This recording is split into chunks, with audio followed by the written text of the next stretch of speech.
Jamani, huu sio uchawi ila inawezekana. Hii ni baada ya rais wa FIFA Gianni Infantino kufanya maamuzi bila ya kushikiwa fimbo, bila ya kulazimishwa. Yeye mwenyewe kwa mkono wake ameamua kumfollow mwanamuziki kutokea nchini Tanzania, Diamond Platnumz. Hivi sasa ninavyozungumza na wewe, kwenye akaunti ya Instagram Diamond ameendelea kuongeza followers wengi, ambapo nikiwa nazungumzia kwenye ile orodha ya watu wenye ushawishi lakini na watu maarufu, miongoni mwao ni rais wa FIFA Gianni Infantino. Kiuhalisia, kwa wale wapenda soka, hakuna asiyemjua rais wa FIFA Gianni Infantino, lakini huyo ambaye mwenye dhamana ya soka ulimwenguni na ambaye naweza nikasema kwamba kesho na kesho kutwa Diamond kuja kumsikia anapata madili makubwa ya kisoka, basi usishangae. Yote kwa yote, ninaamini kabisa kama rais wa FIFA, ukifuatilia kwenye followers ambao ameweza kuwafollow, amefollow watu 650 na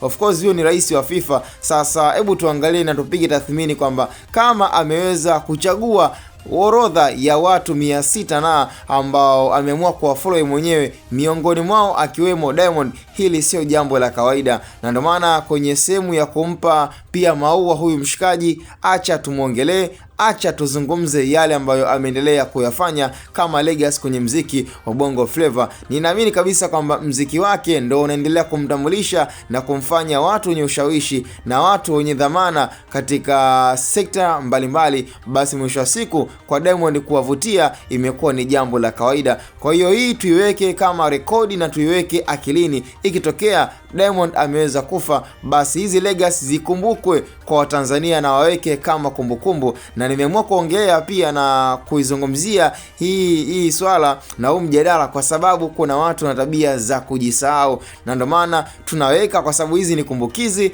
na zitazungumzwa endapo ikitokea nafasi ambapo sisi kama binadamu kila nafsi itaonja mauti. Kwa hiyo kwa Diamond alichokifanya, juhudi, jitihada zimeendelea kumlipa. Ndio maana rais wa FIFA yeye mwenyewe kwa mkono wake ameamua kumfollow kwenye akaunti ya Instagram. Sasa najua kwa wale mashabiki wa Konde, Team Kiba wanaweza kamaindi na wakachukulia kawaida, ila jamani, mwamba anazidi kupiga pale pale kwenye kichwa. Yani kama ni nyundo, basi inaendelea kupigilia misumari kama kawaida. Hii ni kubwa sana. Hakuna Mtanzania ambaye alishawahi kupata bahati ya kuwa followed na rais wa FIFA, lakini kwa Diamond ameshaivunja hii rekodi. Kwa hiyo tuiweke akilini, na cha msingi nisiseme sana ila tukutane kwenye upande wa comment, lakini big up sana, shout sana kwa huyu mwamba. Tuendelee kumpa maua yake kwenye upande wa comment ese wenzangu. Kabla hajafa huyu mwamba inabidi achukue maua mpaka aseme basi. Hii hapa ni Hatuboy Media, it's me msanuaji kama msanuaji.